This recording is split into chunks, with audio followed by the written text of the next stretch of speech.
नमस्कार दोस्तों, आप सभी लोग का हमारे चैनल इंडियन किसान चैनल में स्वागत है। किसान भाई, जैसे कि मैं आपको दिखाना चाहूँगा, ये हमारा प्लॉट है 1 एकड़ का और यहाँ पर मशीन खड़ी हुई है, ट्रैक्टर खड़ा हुआ और हम गेहूं की बुआई कर रहे हैं। गेहूं की हम पछेती गेहूं की बुआई कर रहे हैं। तो काफ़ी सारे हमारे किसान परेशान है कि हम गेहूं की बुआई करते समय लेट हो गए तो हमारा पैदावार हम किस प्रकार से अधिक ले सकते हैं। तो आपको संपूर्ण डिटेल जानकारी आपको मिलने वाली हमारी इस वीडियो में कि आपको बुआई करते समय किन किन चीज़ों का ध्यान रखना, कौन सी वैरायटी का मैं चयन कर रहा हूँ। के लिए आप इस वीडियो को पूरा लास्ट तक देखें। अगर आपने अभी तक हमारे चैनल इंडियन किसान को सब्सक्राइब नहीं किया तो फटाफट से हमारे चैनल को सब्सक्राइब कर लें। तो आइए हम बात करते हैं सबसे पहले कि गेहूं की बुआई करने से पहले अगर आप लेट हो गए तो आपको किन किन चीज़ों का ध्यान रखना है। सबसे पहले हम बात करते हैं कि खेत की तैयारी आपको बहुत ही ध्यानपूर्वक करना है। काफ़ी सारे हमारे केस में जल्दबाजी में खेत की सही तरीके से जुताई नहीं कर पाते हैं, जिस वजह से उनका जो पैदावार है वो कहीं ना कहीं कम हो जाता है। अब बात करते हैं कि हम बीज मात्रा, काफ़ी सारे 90% किसान में यहाँ पर गलती करें कि बीज मात्रा सही नहीं ले रहे हैं। अगर आप अगेती बुआई करें तो हमारे काफ़ी किसानों में 40 किलोग्राम ले रहे हैं, 45 किलोग्राम बीज का चयन करें। लेकिन मैं आपको बताना चाहूँगा कि अगर आप हाथ से गेहूँ की बुआई कर रहे हैं या फिर सीडल मशीन से बुआई करें तो मैं आपको दिखाना चाहूँ कि हमारे यहाँ पर मशीन लगी हुई है, हम मशीन से गेहूँ की बुआई कर रहे हैं। तो आपको जो आप पछेती बुआई कर रहे हैं तो उसमें आपको 20% एक्स्ट्रा बीज का चयन करना है। 20%, जैसे कि आपने अगेती में 40 किलोग्राम लिया था या 45 किलोग्राम लिया था, तो भाई अगर आप लेट हो गए तो आपको उस 40 किलोग्राम में 20% अधिक बीज का चयन करना है। मैं आपको बताना चाहूँगा कि मैं खुद यहाँ पर 20% एक्स्ट्रा बीज का चयन करूँ, क्योंकि मेरे को पता है कि मैं लेट हो गया हूँ। अगर हम वही डोज देंगे बीज की तो हमारी पैदावार कहीं ना कहीं कम निकल रहेगी। तो आप अधिक लेना चाहें तो अपनी बीज मात्रा को आप बढ़ा दीजिएगा। यहाँ पर हमारे काफ़ी किसान भी गलती कर रहे हैं। और दूसरी सबसे बड़ी गलती यहाँ पे करें कि जो उर्वरक है बेसल डोज में कौन कौन सी गलतियाँ करते हैं वो भी मैं आपको बताना चाहूँगा। कि जैसे काफ़ी सारे हमारे किसान में अगेती गेहूँ की बुआई करते हैं तो वो जो डोज डालते हैं वही डोज आप पछेती में नहीं डाल सकते, क्योंकि एक तो आप लेट गेहूँ की बुआई कर रहे हैं, दूसरा अगर खाद भी आप कम डालेंगे तो आपकी पैदावार वो कम होना ही है, गारंटी के साथ कम होना है। अगर आप अधिक लेना चाहते हो तो आपको डोज भी बढ़ाना है। कितनी डोज बढ़ाना तो मैं आपको बताना चाहूँगा कि आपने अगेती जो आपने दिया था नाइट्रोजन, उसमें आप 10% एक्स्ट्रा कर दीजिएगा पछेती में। और भाई अगर आप डीएपी के साथ में बुआई करें तो आपको डीएपी भी 10% एक्स्ट्रा कर दीजिएगा।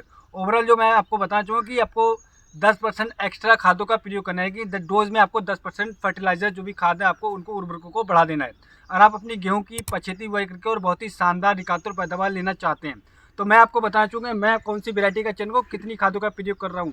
तो दोस्तों, जैसे कि मैं आपको दिखाना चाहूँगा कि हमारा जो गेहूं है ये 79 गेहूं की वैरायटी का चयन कर रहा हूँ। काफ़ी सारे हमारे किसान ने इस वैरायटी का चयन, काफ़ी ज़्यादा प्रचलित वैरायटी है और ये 125 से 130 में पकने वाली वैरायटी है। अगर बात करूँ इसके पैदावार की, इसका पैदावार बहुत ही शानदार। भाई टेलरिंग की बात करूँ तो एक पौधे से आपको 28 से 36 कल्ले देखने को मिल सकते हैं। भाई इसकी बालियों की बात करें तो इसकी बालियाँ काफ़ी लंबी आपको देखने को मिली, दाना एकदम चमकीला बजंदर आपको देखने को मिलेगा।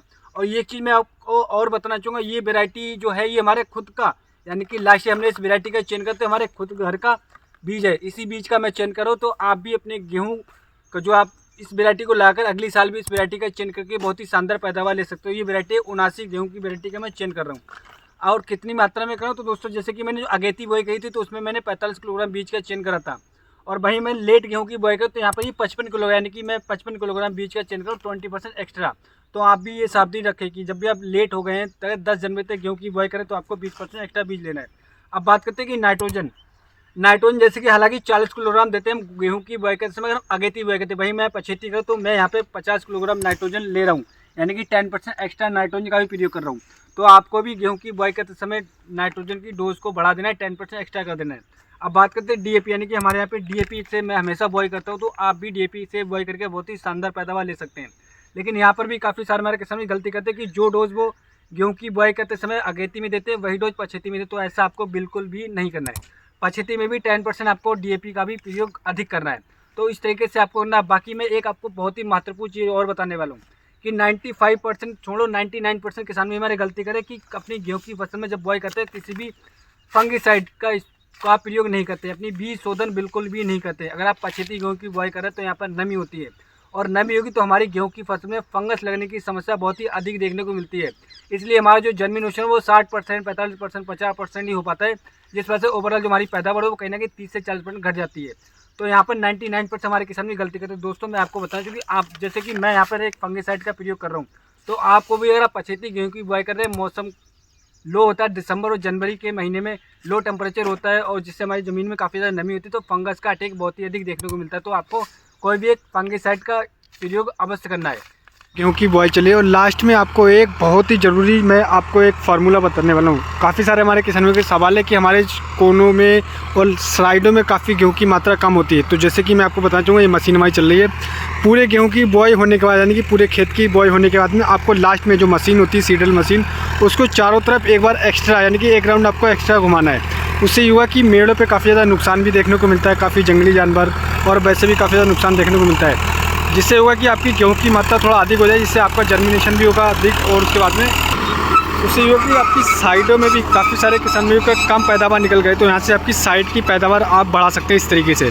क्योंकि साइड में काफ़ी ज़्यादा अटैक देखने को मिलता है, जंगली जानवरों का अटैक काफ़ी ज़्यादा देखने को मिलता है, जिस वजह से जर्मिनेशन कम हो जाता है। तो यहाँ पे आपका जर्मिनेशन काफ़ी अधिक होगा, क्योंकि काफ़ी जाता है ना कि बिगला हमारे गेहूँ साइडों में जमता है, क्योंकि कहीं कहीं पे सूखने का भी होता है, ज़मीन हमारी सूख रहती है। तो इस तरीके से कितनी भी सूखी होगी फिर भी आपका जर्मिनेशन 100% होगा। तो आपको ये सावधानी जरूर रखना है। आप इस तरीके से करें तो आपकी साइडों पर भी बहुत ही ज़बरदस्त आप पैदावार ले सकते हैं। जैसे कि अगर आप इन चीज़ों को फॉलो करते हैं जो मैंने आपको बताया, और जो बीज मात्रा मैंने आपको बताई, जो खाद मात्रा आपको बताई, तो अपनी गेहूं की फसल से बहुत ही शानदार रिकार्ड और पैदावार ले सकते हैं। तो उम्मीद करता हूँ दोस्तों हमारा वीडियो आपको पसंद आया होगा। और हमारा वीडियो आपको पसंद आया तो हमारे चैनल को सब्सक्राइब करना बिल्कुल भूलिएगा। और हमारे इस वीडियो को ज़्यादा से ज़्यादा हमारे किसानों के साथ शेयर करें। काफ़ी हमारे युवा किसान जो गेहूँ की खेती कर रहे हैं और उन्होंने हाल ही में किसानी स्टार्ट करी है, उन तक हमारी जानकारी पहुँच सके, अपनी गेहूँ की फसल लेट बुआई करके भी बहुत ही शानदार रिकार्ड पैदावार ले सके। तो मिलते हैं दोस्तों नेक्स्ट वीडियो में नेक्स्ट जानकारी के साथ। जब तक के लिए धन्यवाद दोस्तों।